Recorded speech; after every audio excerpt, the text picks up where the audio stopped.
RRB Bhopal zone के official website के ऊपर आरआरसी ग्रुप डी को लेकर एक कॉरिजेंडम एक अमेंडमेंट जारी किए गए जहां पर कुछ बदलाव किए जा रहे हैं। जो सेंट्रलाइज नोटिफिकेशन था उसमें क्या क्या बदलाव हुए इसके ऊपर बात करेंगे, और आरआरसी ग्रुप डी के एग्जाम शेड्यूल क्या रहने जा रहे हैं इसके ऊपर भी बात करेंगे। इसके ऊपर भी इस नोटिस में बात कही गई। तो यहाँ पर सबसे पहले आते हैं कुछ नोटिस में इंपॉर्टेंट पॉइंट, यानी अभी तक कितने बार अमेंडमेंट किए गए। ये जो अमेंडमेंट कॉरिजेंडम है नंबर 4, इससे पहले कई बार अमेंडमेंट हो चुका है। लगभग जो अमेंडमेंट हुए थे, स्टार्टिंग में एक अमेंडमेंट हुए थे जहां पर आपको ग्रुप डी में एजुकेशन क्वालिफिकेशन को लेकर प्रोटेस्ट किए गए थे, जिसके बाद अमेंडमेंट किया गया था। ये अमेंडमेंट किए गए थे स्टार्टिंग 15 मार्च 2019 को। फिर सेकंड अमेंडमेंट किए गए 27 मार्च 2019 को ही, और थर्ड अमेंडमेंट जो किए गए 24 जनवरी 2022, जिसके बाद प्रोटेस्ट हुए।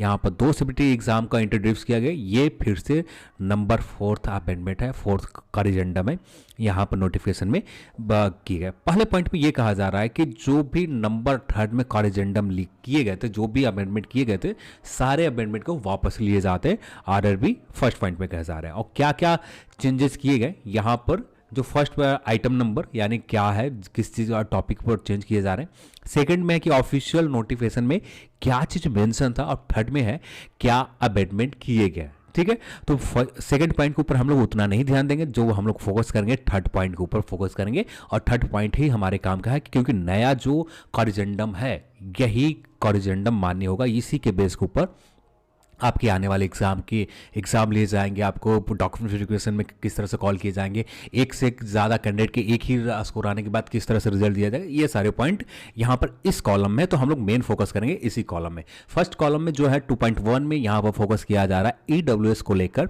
यहाँ पर बहुत सारे कैंडिडेट थे, जब फॉर्म अप्लाई हो रहे थे उस समय बहुत सारे कैंडिडेट ने ईडब्ल्यूएस सर्टिफिकेट नहीं बना रखा था। पर यहाँ पर एक ऑप्शन जब लोगों ने जब हाई पावर कमेटी बनाई गई थी तो उस समय लोगों ने बहुत ज़्यादा कंसर्न दिया। वो यहाँ पर ऑप्शन दिए गए कि आप 2019 के बाद, यानी 12/4/2019 के बाद कोई भी सर्टिफिकेट आपके इशू किए गए, यहाँ पर ये सर्टिफिकेट वैलिड होगा डॉक्यूमेंट वेरिफिकेशन में। फर्स्ट पॉइंट में कहा जा रहा है। सेकंड पॉइंट में बात करें नॉर्मलाइजेशन को लेकर, जो 10 मार्च के डेट में भी बता दिए, पर यहाँ पर ऑफिशियली जो ऑफिशियल नोटिस है उसे कॉरिजेंडम उसे बदलाव कर दिया गया। तो यहाँ पर जो किए जा रहे पर style score based normalisation method will be use किया जाए, यहाँ पर यूज किए जाएंगे, ये बात कही जा रही है नंबर 2.2 मेंशन में। 2.3 में बात करें तो यहाँ पर the first sentence the para number 14.3 corrigendum amendment based on the performance candidate CBT subject they are qualifying in PET the number of candidate to be called for document verification shall henceforth be equal of the number of notified vacancies। यानी जितने candidate हैं उतने candidate को call किए जाएंगे। पहले ऐसा नहीं होता था। इस यहाँ पर जो किए जा रहे थे 1.05 टाइम्स कैंडिडेट को कॉल किए जाते, यानी जितने वैकेंसीज है उसके 1.05 टाइम कॉल किए जाते। पर जब अब यहाँ पर नया जो सिस्टम ला दिया गया, इस नए सिस्टम में आपके पास जितने पोस्ट है, जिस आरआरबी में जितना पोस्ट है उतना ही पोस्ट को लेकर सीधे तौर पर डॉक्यूमेंट वेरिफिकेशन के लिए कॉल किए जाएंगे। एक पोस्ट है तो एक ही कैंडिडेट को कॉल किए जाएंगे। अब यहाँ पर जो ये 14.3 पैरा नंबर में, इसमें ये बात है कि आरआरसी के पास ये पावर रिजर्व है कि यदि जो कैंडिडेट, यानी कैसे समझा जाए, हाँ मान लेते हैं कि आपको डॉक्यूमेंट वेरिफिकेशन में 10 कैंडिडेट का लिस्ट निकाली गई, 10 में से 8 कैंडिडेट जाते हैं। ठीक है, अब यहाँ पर इसको लेकर आरआरसी के पास रिजर्व रख रखा है पावर। यहाँ पर कैंडिडेट कुछ नहीं बोल सकते। 2 सीट वैकेंट रह गया, यहाँ पर कैंडिडेट के पास कुछ भी अधिकार नहीं है।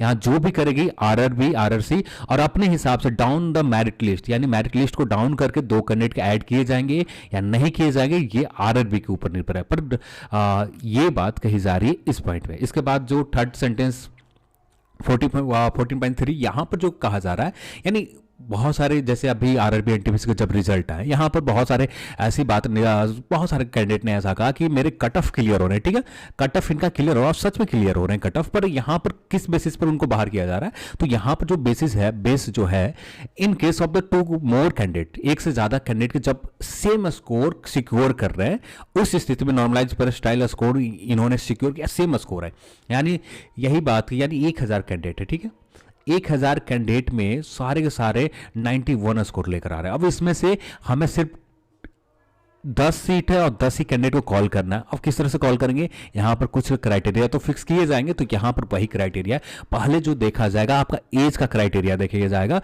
ओल्डर पर्सन जो होंगे shall be placed the higher merit in case of age being same, ठीक है। यहाँ पर ये किए जाएंगे, यानी जो सबसे ज़्यादा एज के होंगे वहाँ पर इनको ज़्यादा क्या कहा जाए, यानी इनको पहले अवसर दिया जाएगा, इनको मेरिट में शामिल कर लिए जाएंगे।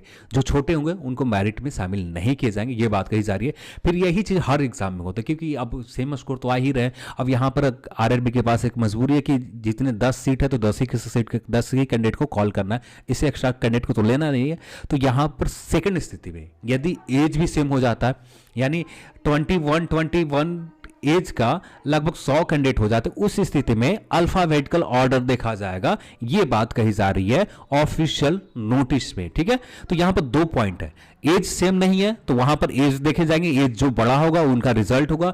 एज यदि सेम हो जाते हैं तो उस स्थिति में यहां पर जो किया जाएगा कि अल्फाबेटिकल यानी ए से लेकर जेड तक, यानी मान लेते ए कैंडिडेट का सेम एज है, बी का भी सेम एज है, तो यहां पर जो प्रेफरेंस मिलेगा ए वाला का प्रेफरेंस ज्यादा मिलेगा, क्योंकि यही बात कही जा रही है इस नोटिस में। अब यही चीज रीजन थे आरआरबी एनटीपीसी में, बहुत सारे जो कैंडिडेट ने कहा कि मेरा रिजल्ट नहीं हुआ, ये एक बड़ा रीजन था आपके रिजल्ट ना होने के, क्योंकि आरआरबी के पास भी एक मजबूरी है कि 20 गुना से ज्यादा एनटीपीसी में ज्यादा रिजल्ट लेना नहीं था, यही बात थी, यहां पर आपके रिजल्ट नहीं हुए, ठीक है। इसके बाद बात करें नेक्स्ट पॉइंट के ऊपर, the last sentence para number 1.3, यानी जो कैंडिडेट को स्टैंड बाई के ऊपर रखे जाते थे, यानी जो एक्स्ट्रा कैंडिडेट को रिजल्ट दिए जाते थे, ये यहां पर नहीं किया जाएगा। यदि कैंडिडेट की संख्या मान लेते हैं 8 कैंडिडेट हैं, जहां पर डॉक्यूमेंट वेरिफिकेशन बुलाया गया 6 कैंडिडेट हैं, 2 सीट खाली ही रह गया, उस स्थिति में आरआरबी के पास ये राइट रिजर्व है, उसे कट ऑफ को मेरिट के डाउन करके रिजल्ट लिए जा सकते हैं, पर इसको लेकर कैंडिडेट के पास कोई भी राइट नहीं है। और स्टैंड बाई के ऊपर जो रखे जाते थे, ये सिस्टम पूरी तरह से खत्म कर दी गई, ये बात कही जा रही है। फिर इसके बाद द पोस्ट पैरामीटर, जो qualification of medical standard suitability of the post PWD ETC various post are included CN, तो यहाँ पर वैकेंसीज को जो मेडिकल स्टैंडर्ड को लेकर है, तो ये बात कही जा रही है। The post of parameter of qualification medical standard suitability of the post PWD candidate various post are include at the annex A1, this will be एक मिनट, यानी जो मेडिकल स्टैंडर्ड को लेकर, यानी जो पहले मेडिकल स्टैंडर्ड A1 के हिसाब से लिए जाते हैं, इसे वापस हटा दिए गए। अब इसके जगह पर जो इंडियन रेलवे मेडिकल मैनुअल है, इसके हिसाब से मेडिकल क्वालिफिकेशन देखे जाएंगे। यानी पहले क्वालिफिकेशन देखा जाता था, आपका क्वालिफिकेशन क्या, फिर उसके बाद जो पॉइंट आते थे मेडिकल स्टैंडर्ड क्या, और मेडिकल स्टैंडर्ड का जो मेरिट होते थे A1 क्राइटेरिया का मेडिकल स्टैंडर्ड लिए जाते थे, अब यहाँ पर हटा दिए गए। इसके जगह पर इंडियन रेलवे मेडिकल मैनुअल जो है, इसी बेस के ऊपर मेडिकल स्टैंडर्ड चेक किए जाएंगे, ये बात कही जा रही है यहाँ पर। फिर इसके बाद जो अब आपका असिस्टेंट पोस्ट पॉइंटमेंट क्या है, जो पहले ऐसे पॉइंटमेंट कहे जाते थे, अब जो कहे जाएंगे असिस्टेंट पॉइंटमेंट कहे जाएंगे। Appear in other place of detail notification to be read as appointment, पहले असिस्टेंट पॉइंटमेंट का कहे जाते थे, अब पॉइंटमेंट कहे जाएंगे, फिर ये बात कही जा रही। फिर इसके बाद मेडिकल स्टैंडर्ड आप रीड करने के लिए to be read as a medical standard आपको रीड करने पड़ेंगे। और कुछ all other terms condition the notification जो है, पहले से जो नोटिफिकेशन में मेंशन है, बस यही पॉइंट जो यहाँ पर डिस्कस हम लोगों ने किया, सिर्फ इसी पॉइंट को चेंज किए गए, बाकी जो पॉइंट पहले से है वही पॉइंट को वैसे एज इट इज़ रखे गए। फिर इसके बाद बात करें यहाँ पर मेडिकल स्टैंडर्ड को, ये क्या चीज़ है आपको बता देता हूँ। हाँ, ये आपका मेडिकल स्टैंडर्ड को लेकर है, कौन से पोस्ट के लिए कौन सा मेडिकल स्टैंडर्ड, ये आप यहाँ पर देख सकते हैं। जैसे बात करें असिस्टेंट वर्कशॉप के लिए जो medical standard C1 medical standard है, फिर इसके बाद असिस्टेंट ब्रिज के लिए B1 मेडिकल स्टैंडर्ड है, तो ये सारे मेडिकल स्टैंडर्ड है। और किस तरह से ये सारे डिटेल आप देख सकते हैं 18 से 33 ईयर, यहाँ पर जो पोस्ट आपका जिस क्वालिफिकेशन था, ये क्वालिफिकेशन के ऊपर बात कही गई है। बाकी ये सभी का मेडिकल स्टैंडर्ड क्या क्या है, कैसे हैं, ये आप यहाँ पर एग्जैक्ट देख सकते हैं, ये बात कही जा रही है। अब यहाँ पर बात आती है कि ग्रुप डी के एग्ज़ाम कब से स्टार्ट होंगे। अभी भी ऑफिशियल तौर पर कुछ भी नहीं कहा गया इस नोटिस में। इस नोटिस में कहीं भी देखें तो कुछ भी नहीं कहा गया। जब 10 मार्च को नोटिस आया था, उस नोटिस में आपको जो ये रहा 10 मार्च को नोटिस आए थे, ठीक है। 10 मार्च को जो नोटिस आए थे, यहाँ पर जुलाई के महीना बताया गया था कि आपका एग्ज़ाम जो लिए जाएंगे जुलाई के महीने में एग्ज़ाम, और जुलाई 2022 में आयोजित करने की संभावित है, योजना है या आयोग के पास प्लान है कि जुलाई में एग्ज़ाम लिए जाए। पर अभी के समय में कोई भी शेड्यूल नहीं बताई जा रही है यहाँ पर भी। पर फिर भी हमें मानकर जो चलना है कि जुलाई में आपका एग्ज़ाम होगा, जुलाई से आगे तो नहीं जाने वाला है, जुलाई ही मानकर चलना चाहिए।